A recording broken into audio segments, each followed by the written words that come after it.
Morning! Ayan, ang bulad ko ngayon guys na dito. Ayan oh. Dami, 'di ba? Hoy. Ang panahon ngayon, ayan oh. Medyo ano siya. Ayan, oh. Nilagyan ko ng ano.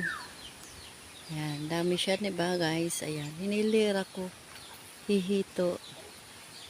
Hito-hito dito sa Bicol. Ayan.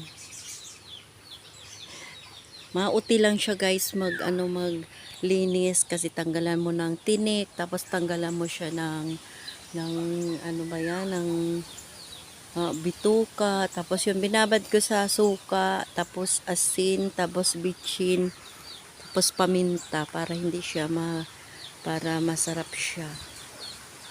Ang aking vlog for today ay ang aking ang aking dito, bulad. Ayan. Doon na tayo sa Ang dami ko na ba nga guys ng mga gawain dito sa labas kasi hindi ako makapagwalis. Yan. Ang aking vlog for today. Ayan si Ami.